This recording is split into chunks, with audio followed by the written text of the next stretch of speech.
తాకట్టులో ఉన్న బంగారాన్ని విడిపించి ఆ రోజున్న మార్కెట్ ధర కట్టి మిగిలిన డబ్బును మీకు అందిస్తుంది ఎస్వీఎస్ గోల్డ్.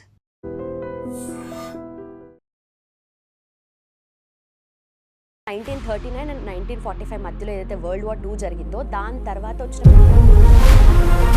వరల్డ్ ఆర్డర్ని కానీ ట్రంప్ చేంజ్ చేసినంతగా చేంజ్ చేయట్లేదు. అసలు మిగతా వాళ్ళకంటే స్వభావరీత్యా కూడా చూస్తే మనం ఫస్ట్ కొంచెం ఈ టెంపర్మెంట్లో కొంచెం దుందుడుకుతనం కనిపిస్తుంది. ఈ రెండు కారణాల వల్ల ఆర్థికంగా అయితే అన్ని దగ్గరలో ఇబ్బందులు పడడం జరిగింది. వాళ్ళు డెవలప్ చేసిన ఇన్ఫ్రాస్ట్రక్చర్ కూడా అవుట్డేటెడ్ అయిపోయింది, మళ్ళీ కొత్తగా చేయాలి.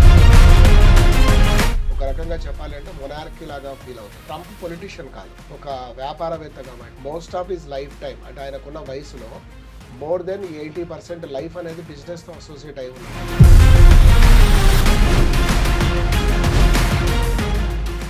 అంటే నెక్స్ట్ ఏం చేస్తాడు ట్రంప్ అని అంటే ఇంకో కంట్రీని ఏమైనా ఆక్యుపై చేస్తాడు, మళ్ళీ వరల్డ్ వార్ లాగా అలాంటి సిచ్యువేషన్స్ ఏమైనా క్రియేట్ చేస్తున్నాడా? మనము రష్యాతో ఆయిల్ కొంటూ ఉంటే తక్కువ రేటుకు వస్తుంది, మనం కొంటున్నాం.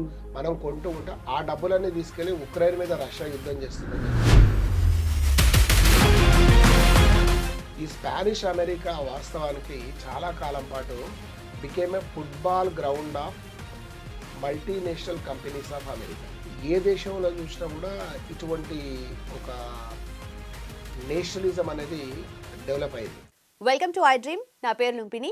వరల్డ్ ఆర్డర్ని ట్రంప్ మార్చినంతగా ఏ ప్రెసిడెంట్ మార్చలేదు. ఏ ప్రెసిడెంట్ అంటే 1945లో మనకు వరల్డ్ వార్ 2 ఎండ్ అయింది. అప్పటి నుండి వరల్డ్లో ఎంతమంది ప్రెసిడెంట్స్ మారినా ట్రంప్ చేసినంత ఎఫెక్ట్ ఎవ్వరూ చేయలేదని చెప్తున్నారు.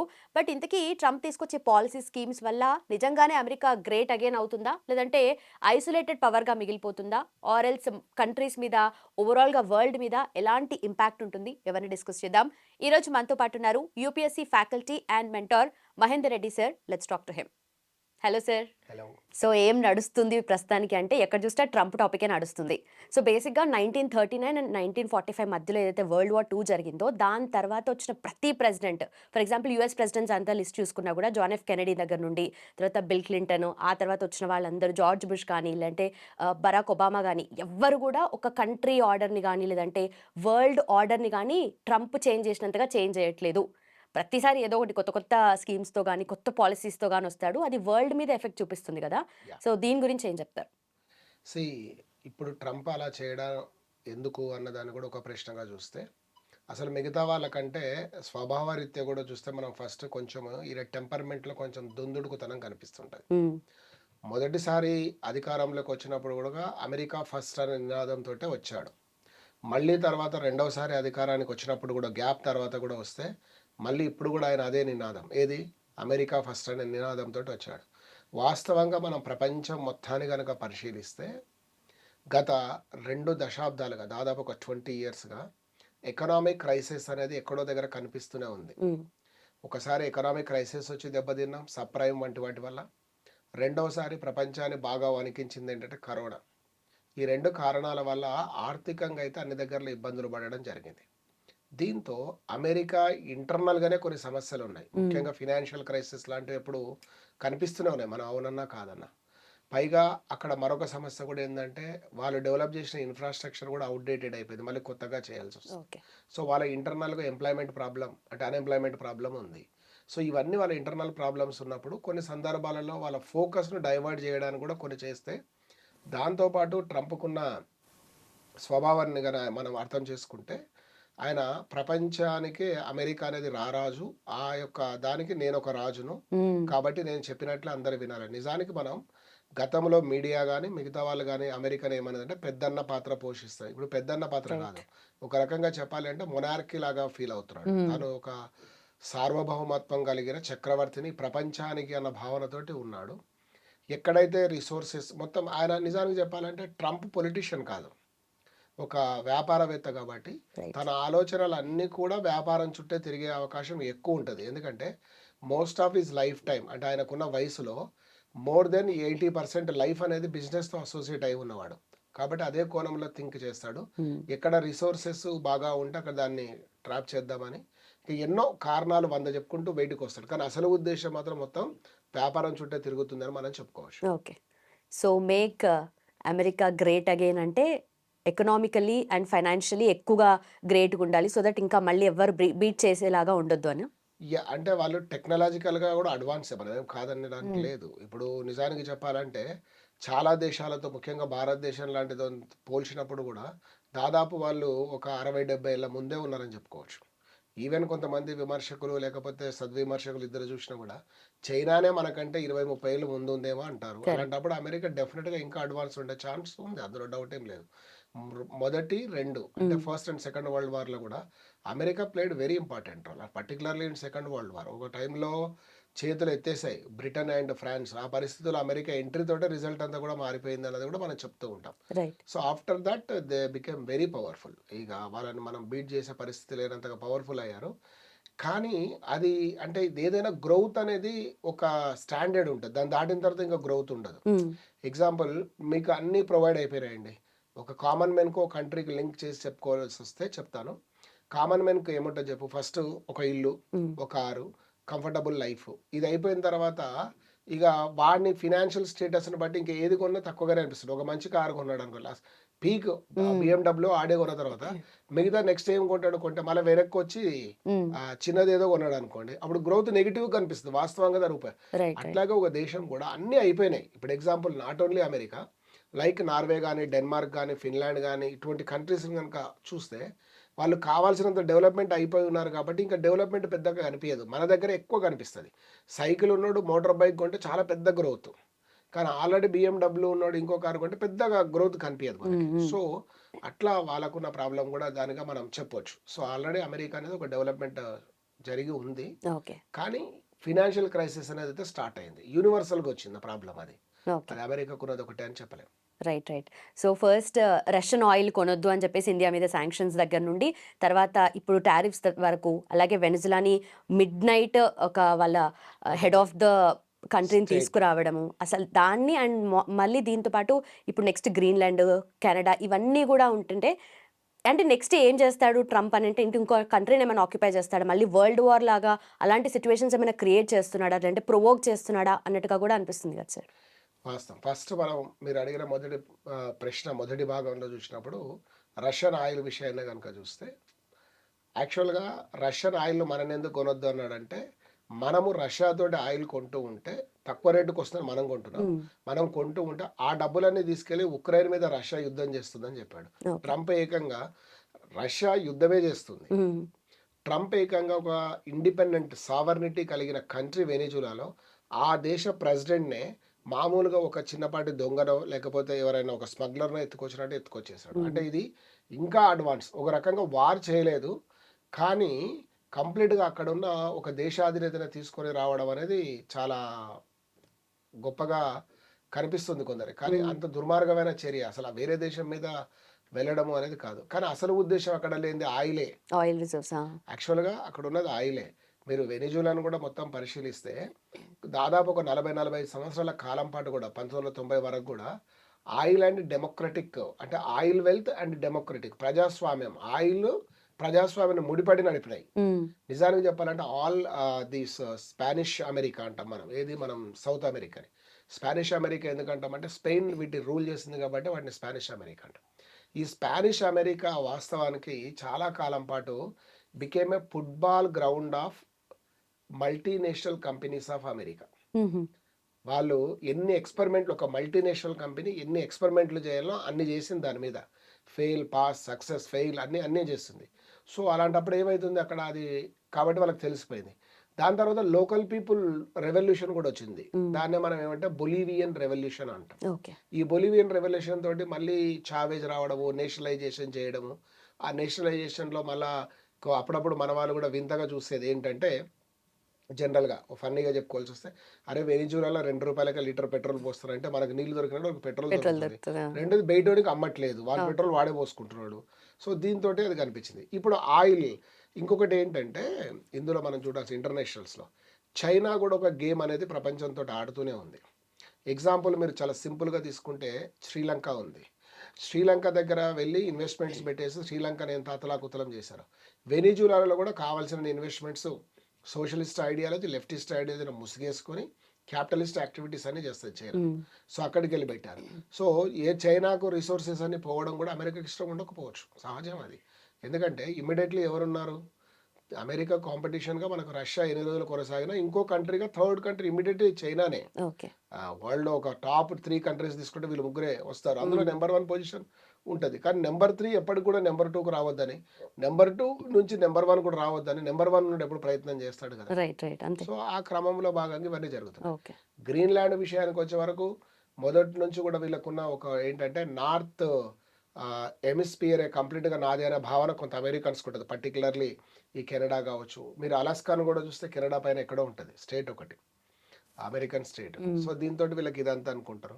గ్రీన్‌లాండ్‌లో కూడా రిసోర్సెస్ అంతకు మించి ఏం లేదు. యాక్చువల్‌గా గ్రీన్‌లాండ్ అనేది ఒక కంప్లీట్ ఐస్ షీట్ ఉన్న ల్యాండ్ అది. ఓకే. అది గ్రీన్‌లాండ్ కాదు వాస్తవంగా. అవును. ఐస్ షీట్ ఉన్నది. రైట్. సో, అది 930s టైంలో డిస్కవర్ చేయడం జరిగింది. ఆ తర్వాత ఇది నార్వే కంట్రీ యొక్క కంట్రోల్‌లో ఉండేది. సో, తర్వాత కాలంలో డెన్మార్క్ రావడం, మళ్ళీ వరల్డ్ వార్ 1814లో నెపోలియన్ వార్స్ తోటి కొంతకాలం పాటు ఇబ్బంది పడ్డది. మళ్ళీ తర్వాత వరల్డ్ వార్ 2 అంటే వరల్డ్ వార్ 2 టైంలో కూడా జర్మనీ ఇన్వేషన్స్ డెన్మార్క్ మీద గాని అవన్నీ జరిగాయి. తర్వాత కాలంలో డెన్మార్క్ చేతిలోకి వచ్చింది. ఇట్లా జరుగుతూ 1970s, 1999స్‌కి ఇట్లా వచ్చేవరకి దానికి ఒక హోమ్ రూల్ స్టేటస్ అయితే ఆల్మోస్ట్ దీన్ని ఏమంటామంటే మనము అటానమస్ స్టేటస్ అని కూడా పిలవచ్చు. హ్మ్. దీన్ని అటానమస్ స్టేటస్‌గా కూడా మనం పిలుచుకునే అవకాశం ఉంటది. సో, దీంట్లో ఇక్కడ ఇంకా మంచి భాషలో చెప్పాలి పొలిటికల్ టర్మ్‌లో డొమినియన్ స్టేటస్ అంటాం ఒక ఓకే. రకంగా. డొమినియన్ స్టేటస్ అంటే almost complete local government home rule గాని dominion under the control of local people. కానీ డిఫెన్స్ గాని, ఎక్స్‌టర్నల్ అఫైర్స్ గాని డెన్మార్క్ దగ్గరే ఉన్నాయి. హుహు. ఆ 2 కూడా వాళ్ళకు తీసిస్తే ఇది ఇప్పుడు పోయిందనుకున్నాం సింగిల్ కంట్రీ. ఇమ్మీడియేట్‌గా ఎవరు ఆక్యుపై చేయాలంటారంటే నేనే మొత్తం సావరినిటీ తీసుకుంటా. ఓకే. ఒక రకంగా చెప్పాలంటే అది కంట్రీ కాదు. It one of the state in my country అనేటట్లున్నాడు. వాళ్ళ దగ్గర అమెరికా దగ్గర ఉన్న రాష్ట్రాల్లో ఇది ఒక మరో రాష్ట్రం చేసుకుందాం అనేటట్లుగా ఉంది. ఓకే. ఓకే. అంటే ఇది అంతా గూడా ఇప్పుడు ట్రంప్ అయితే మళ్ళీ వచ్చే ఛాన్స్ లేదు first of all. And identity crisis అనేది ఒకటుంది. ప్రతిసారి ఏది చేసినా ఒక ఇంపాక్ట్, ఒక వరల్డ్ మీద ఇంపాక్ట్ చూపియాలి అన్నట్టుగా చేస్తున్నాడన్నట్టుగా కూడా కొన్ని థింగ్స్ ఉన్నాయి కదా! దీని చుట్టూ. ఇప్పుడు ఏ నాయకుడైనా తన యొక్క ప్రభావం ప్రపంచం మీద ఉండాలని కోరుకుంటాడు. హ్మ్. ట్రంప్ మరొకసారి రాడు అనడానికి ఏముంది? హ్మ్. మళ్ళీ కూడా గెలవచ్చు. అయితే యాక్చువల్‌గా అమెరికన్ రాజ్యాంగం ప్రకారము ఎవరు ఎన్ని సార్లైనా పోటీ చేయొచ్చు. కానీ ఆ 2 సార్లు మాత్రమే అనేది కూడా ఏంటి అంటే 2 సార్లు అది ఒక దాన్ని ఒక రూల్‌గా అది ఒక ఇంబైబ్ కాదు. అసలు రూల్ అంటే అది రాజ్యాంగబద్ధంగా ఉన్నది కాదు. ఒక సాంప్రదాయంగా పెట్టుకున్నది. ఓకే. మళ్ళీ కూడా పోటీ చేయొచ్చు. హుహు. మళ్ళీ కూడా గెలవచ్చు. ఓకే. లేదా ఓడిపోవచ్చు. సో, అది మనకు దాన్ని బ్రేక్ చేసే ఆలోచన ఛాన్స్ ఉంది. ఉండొచ్చు. ఇన్ని ఓకే. బ్రేక్ చేసేటోడు అది బ్రేక్ చేయడం అనేది ఏం లేదు. కరెక్ట్. కరెక్ట్. రెండవది జనరల్ కూడా ప్రపంచవ్యాప్తంగా కూడా మీరు గమనిస్తే ఏ దేశంలో చూసినా కూడా ఇటువంటి ఒక నేషనలిజం అనేది డెవలప్ అయింది. అంటే అన్ని దేశాలలో నేషనలిజం ఉన్నా ఇది ఒక ఏ కైండ్ ఆఫ్ నేషనలిజంగా మనం చెప్పుకోవచ్చు. మేమే గ్రేటు, మేమే గొప్ప, గతం మాదే, భవిష్యత్తు మాదే అనేది ఒకటి. వాస్తవికవాదానికి దూరంగా హ్మ్. లేదా వారికి నచ్చనివి ఏమన్నా ఉంటే దాన్ని చెడుగా చూపించే క్రమం అనేది మొదలైంది. మీరు అది ఏ కంట్రీ అయినా తీసుకోండి. ఇప్పుడు నార్త్ కొరియా తీసుకోండి, అమెరికా తీసుకోండి, లేకపోతే ఇండియా కూడా తీసుకోండి, చైనా తీసుకోండి. ఈ దేశాలలో ఉన్న అధినేతలు అందరూ కూడా మేము గ్రేటు, మాది గ్రేట్. అసలు ప్రజలకు వాళ్ళు ఒక క్రైసిస్‌లో ఉన్నారు యాక్చువల్‌గా పబ్లిక్. కంట్రీ కూడా క్రైసిస్‌లో ఉంది. ఓకే. ఆ క్రైసిస్ మీద పబ్లిక్ రియాక్ట్ రాకుండా ఇంకో క్రైసిస్ క్రియేట్ చేసి పెడుతున్నారు. హ్మ్. అది వెరీ క్లియర్‌గా కనిపిస్తుంది. అసలు ఇరాన్ ఏషియన్ కాంటినెంట్‌లో ఉంది. అమెరికాకు చాలా దూరంగా ఉన్న వెనిజులా తర్వాత గ్రీన్‌లాండ్‌ని ఆక్రమిస్తారని చెప్తూనే, ఆ పని అక్కడ ఏదో మాటలు చెప్తూనే అసలు పనంతా ఇరాన్‌లో మొదలుపెట్టారు. ఓకే. ఇరాన్‌లో ఎన్ని అలజడులు జరుగుతున్నాయో చూస్తున్నారు కదా! అసలు వాళ్ళకు దాని గురించి ఏమైనా మాట్లాడాల్సి వస్తే అమెరికా ఏమంటది? చైనా వాళ్ళతోటి, నార్త్ కొరియా వాళ్ళతోటి కలిసి వీళ్ళు విపరీతంగా ఆయుధాలు తయారు చేశారు అని అంటది. దాన్ని ఈరోజు ఇరాన్‌లో జరుగుతున్న క్రైసిస్ అంతా కూడా ఇరాన్ కొలాప్స్ అయితది. హ్మ్. అదే విధంగా వాళ్ళు ఫినాన్షియల్‌గా లాస్ అయితారు. వాళ్ళేం చెప్తారు? ఈ దేశాలతోటి కలిసి ఉండేది బాంబులు బాగా తయారు చేసింది, మారణాయుధాలు చేసింది, ఇతరుల మీద నీ దగ్గర కూడా చాలా ఉన్నాయి. ఉన్నాయి. నీ దగ్గర కూడా ఎక్కువయ్యి ఇప్పుడు అట్లా వాడుతున్నావు. వీడు కూడా అలాగే వాడతాడు. సో, ఇదంతా చెక్స్ అండ్ బ్యాలెన్స్‌లో క్రమంగా అన్ని దేశాలు అంటే ట్రంప్ ఇతర దేశాలపైన దాడి చేసి ఆక్రమించడం అనేది సరైన పద్ధతి కాదు. ఇది ప్రపంచ యుద్ధంగా టర్న్ అయితదనేది మాత్రం నేను అనుకోవడం లేదు. ఎందుకంటే ఒకప్పుడు ప్రపంచ యుద్ధం జరిగే నాటికి ప్రపంచ దేశాలతో అణ్వాయుధాలు కలిగి ఉన్న దేశాలు చాలా పరిమితం. కానీ ఇప్పుడు మాత్రం చాలా ఎక్కువ దేశాలతో ఉంది కాబట్టి అంత సులభంగా అది జరిగే అవకాశం లేదు. ఓకే. కానీ వీళ్ళ అందుకే దగ్గర ఆయుధాలు మీకు ఐన్స్టీన్ గాని లేకపోతే కొందరు శాస్త్రవేత్తలు కూడా మూడవ ప్రపంచ యుద్ధం ఎట్లా జరుగుతుంది అన్నదానికి ఆయన ఒక మంచి మాట చెప్తాడు. ఏమనంటే మూడవ ప్రపంచ యుద్ధం ఎట్లా జరుగుతుందో తెలియదు కానీ నాలుగవ ప్రపంచ యుద్ధం మాత్రం రాళ్లతోటి జరుగుతుందని చెప్తాడు. ఓకే. ఎందుకు అని అంటే మూడవ ప్రపంచ యుద్ధం నిజంగానే జరుగుతుంది, ప్రపంచం మొత్తం స్మాష్ అయిపోతుంది. మళ్ళీ మనం పాలియోలిథిక్ స్టేజ్ నుంచి అంటే ఆటవిక జీవన విధానం నుంచి ప్రారంభం అవుతాం కాబట్టి అట్లా జరుగుతుందని చెప్తాడు. అంటే మళ్ళీ ఎర్లీ మ్యాన్ నుండి యా ఆ స్టేజ్. అది కాబట్టి దాన్ని బట్టి మనం ఊహించవచ్చు జరిగితే ఎట్లా ఉంటుంది దాని వినాశనం అన్నది తెలుసు. ఓకే. మొత్తం విధ్వంసం అప్పుడు ప్రపంచం అంతా. డెఫినెట్గా ఆ ఛాన్స్ ఎక్కువ. Right, right. సో ఆయుధాలు ఉన్నాయి, అణ్వాయుధాలు ఉన్నాయి, వీళ్ళు డెవలప్ చేసుకుంటున్నారని చెప్పేసి ఫ్యూచర్లో ఏమన్నా అటాక్ చేస్తారేమో అని చెప్పి మళ్ళీ దీని గురించి కూడా ఇప్పుడు ప్రజెంట్లో గొడవ పడుతున్నారు. అవును. దానికి దాన్ని ఎలా చూడాలి అసలు? ఇప్పుడు ఆయుధాలను కలిగి ఉండడం, అణ్వాయుధాలను కలిగి ఉండడం అనేది ఆయా దేశ భద్రత దృష్ట్యా వాస్తవంగా జవహర్ లాల్ నెహ్రూ గారి కాలం నుంచి భారతదేశం ఒక విధానాన్ని కూడా ప్రకటించింది. అదేంటంటే అణుశక్తి అనేది ప్రజా ప్రయోజనాల ఉపయోగానికి ఉండేటట్లు ఉండాలి తప్ప మారణాయుధాలు తయారు చేసుకొని విధ్వంసం చేసుకోవాలన్నది మన ఐడియా కాదు అన్నది. అంటే ప్రపంచ మానవాళికి ఈ రిసోర్సెస్ యూజ్ అయ్యి వాళ్ళు మంచి వే లైఫ్ను లీడ్ చేసేటట్లు ఉండాలి తప్ప దీనివల్ల వాళ్ళ లైఫ్ను పోగొట్టుకునేటట్లు ఉండకూడదు అనుకున్నా. ఎగ్జాంపుల్ ఇప్పుడు న్యూక్లియర్ టెక్నాలజీ తోటి పవర్ను మీరు జనరేట్ చేసి దాని ద్వారా ఎక్కువ మందికి పవర్ ఇవ్వడంతో ఈ ఎలక్ట్రిసిటీ ద్వారా ఇండస్ట్రియల్ డెవలప్మెంట్ కావచ్చు, ఇన్ఫ్రాస్ట్రక్చర్ డెవలప్మెంట్ ఇంకోటి కావచ్చు. కానీ అదే న్యూక్లియర్ డెవలప్మెంట్ చేసేసిన తర్వాత దాన్ని తీసుకెళ్లి బాంబులో వాడడం వల్ల అది వినాశనానికి దారి తీస్తుంది. అంటే ఎప్పుడైనా మానవాళికి ఉపయోగపడే టెక్నాలజీ కావాలి దీంట్లోకి వెళ్ళి కూడా మనం కోరుకున్నాం. కానీ ప్రతి దేశం కూడా మారుతున్న కాల పరిస్థితుల్లో వారి వారి చేతుల్లో వాళ్ళకి ఏముండాలి అని అంటే ఒక చూసాం ట్రంపే ఇప్పుడు బలహీనంగా ఉంది కాబట్టి వెనిజులా అధ్యక్షుని ఎత్తుకొచ్చాడు. మరి అట్లప్పుడు వాళ్ళ సెక్యూరిటీ కోసం వాళ్ళు కూడా కొంత చేసుకోవాల్సిన అవసరం అయితే ఏర్పడుతుంది. అయితే ఈ మారణాయుధాలు బలహీనమైన దేశాలలో ఉన్న ప్రమాదం ఏంటంటే కొంతమంది ఉగ్రవాదుల చేతిలోకి వెళ్ళిపోతే ఏంటన్నది $1 మిలియన్ క్వశ్చన్. అది అసలు అది మనకు తెలియదు. ఇంకా మనం అణ్వాయుధాల దగ్గర ఉన్నాం. ఆల్రెడీ జీవాయుధాలు వచ్చేసినాయి, బయోవార్ అనేది మనం కరోనా చూసాం. అది with really intentionally developed by China and send in to the market అనేది మనకు తెలియదు. అది ఎట్లా జరిగిందో మొత్తానికి అది జరుగుతుంది. బట్ అది ఎప్పటికీ బయటికి రాదు అసలు ఎన్నిసార్లు. ఇంటర్నేషనల్ పాలిటిక్స్ లో కొన్ని రహస్యాలు కూడా దాచాల్సి వస్తుంది కదా. రైట్. కొన్ని ఫరెవర్ సీక్రెట్స్ అయిపోతాయి. అవును. Right sir. ఇప్పుడు ట్రంప్ స్లోగన్ ప్రకారమే చూసుకున్నా కూడా మేక్ అమెరికా గ్రేట్ అగైన్ అనేది చూసుకున్నా నిజంగా ఇతను చేసే పాలసీస్ వల్ల నిజంగానే అమెరికా మళ్ళీ గ్రేట్ అవుతుందా, లేదంటే ప్రపంచం మొత్తానికి ఒక ఐసోలేటెడ్ పవర్ లాగా ఉండిపోతుంది అంటారా? అంటే డిపెండ్ ఆన్ అవర్ పర్సెప్షన్. మనం ఎర్లీగా జ్యోతిష్యం లాగా ఇది జరుగుతుంది చెప్పడానికి ఉండదు. బట్ కొంతకాలానికైతే జరిగే అవకాశం అయితే ఉంటుంది. ఆల్రెడీ అది డెవలప్డ్గానే ఉంది. అదే మనం అట్లనే వాళ్ళు కోల్పోయే అవకాశం కూడా అంతే ఉంది. రైట్. ఎందుకంటే అనేక దేశాలతోటి వ్యాపార లావాదేవీలు దెబ్బతీసుకోవడం. ఎగ్జాంపుల్ ఇండియా మీదనే 25% టారిఫ్ వేసావు, ఆయిల్ కొనొద్దను, ఇంకోటి అన్నావు. ఈరోజు వాళ్ళు ఇరాన్ మీద భారతదేశం మీద పెట్టిన కొన్ని ఆంక్షలతోటి మనం ఇరాన్ దగ్గర డెవలప్ చేసిన చాబహార్ అనే ఓడరేవు నుంచి కూడా మనం విరమించుకోవాల్సి వస్తుంది అన్ని వేల. మరి ఇప్పుడు ఆ చాబహార్ ఓడరేవు డెవలప్ చేసి ఫైనల్ తెచ్చిన తర్వాత అది ఈరోజు మనం వెకేట్ చేస్తే బహుశా చైనా వాడు వాడుకోవచ్చు, మనం ఇంకో ప్రాబ్లం క్రియేట్ చేసుకున్నాం. సో జరిగే దాంట్లో మనకు ఇంటి ముందే వచ్చి కూర్చుంటాడు అంతే, అలాగే జరుగుద్ది. సో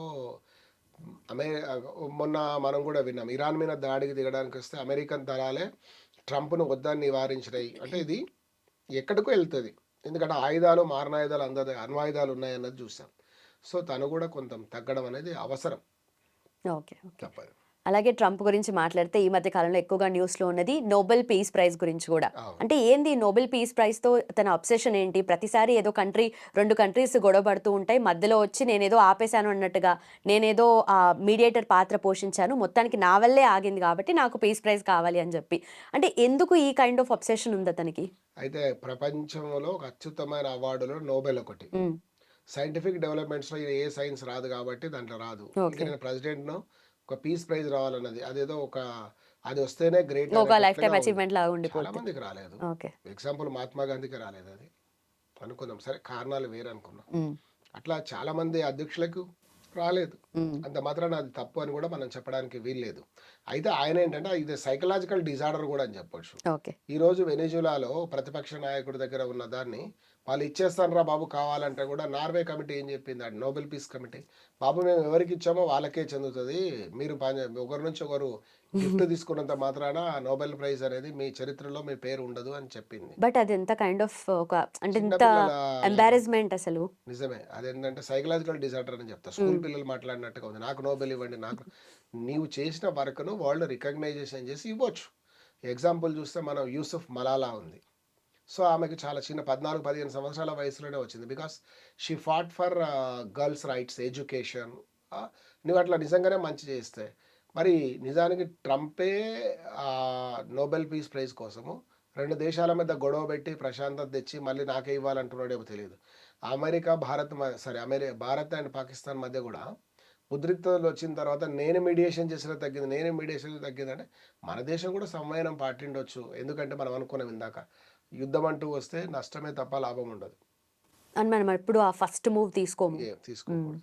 సో అట్లా మనం కూడా సంవయనం పాటించే ఉండొచ్చు. ట్రంపే చెప్పాడని ఏముంది, కానీ మనం కూడా సరిగా ఖండించలేకపోతున్నాం దాన్ని. అది మనకున్న పెద్ద ప్రాబ్లం అది. ఓకే. సో ట్రంప్కి నోబెల్ పీస్ ప్రైజ్ ఇవ్వొద్దు అనడానికి రీజన్స్ ఏమున్నాయంటారు?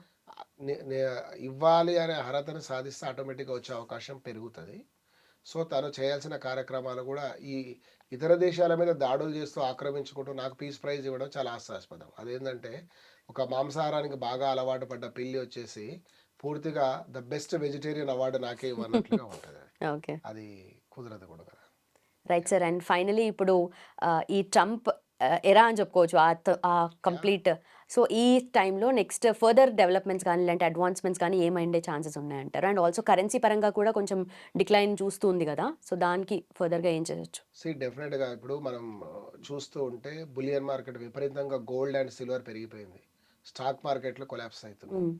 దాంతోపాటు ఈ ఎక్స్చేంజ్ ఆఫ్ మనీ రేటు కూడా బాగా పెరిగిపోవడం, దాంతోపాటు ట్రేడ్ తగ్గిపోవడం, దీంతో అల్టిమేట్గా మనకు అనిపించేది ఆర్థికాభివృద్ధి తగ్గిపోవడం, దాంతోపాటు నిరుద్యోగం పెరుగుతుంది. దీనివల్ల వివిధ దేశాలలో సామాజిక ఉద్రిక్తలు కూడా, సోషల్ టెన్షన్స్ క్రియేట్ అవుతాయి. మనం ఆ మధ్యకాలంలో చాలా చూసాం, ఆరెంజ్ రెవల్యూషన్, ఎల్లో రెవల్యూషన్, అంటే ఇక్కడ వివిధ దేశాలలో ప్రజలు ప్రజాస్వామ్యం కావాలనుకొని వచ్చిన వాళ్ళు కూడా అబ్బా మళ్ళీ ఇది ఎందుకు వచ్చింది అనేటట్టు చేసే పరిస్థితి మాత్రం మనం తేయకూడదు. సో దాన్ని బట్టి ట్రంపే కాదు, ట్రంప్కు సలహాలు ఇస్తున్న విధాన నిర్ణేతలు కూడా వాళ్ళు కూడా వాళ్ళ ఆలోచన విధానాన్ని మార్చుకుంటే డెఫినెట్గా మంచిగా ఉంటుంది. లేదంటే కొంత డ్యామేజ్ అయితే తప్పకుండా జరుగుతుంది. మనం ఆల్రెడీ దాన్ని ఎక్స్పీరియన్స్ చేస్తూనే ఉన్నాం, చూస్తున్నాం. Right sir. Right. Done sir. Thank you so much and thanks for time sir.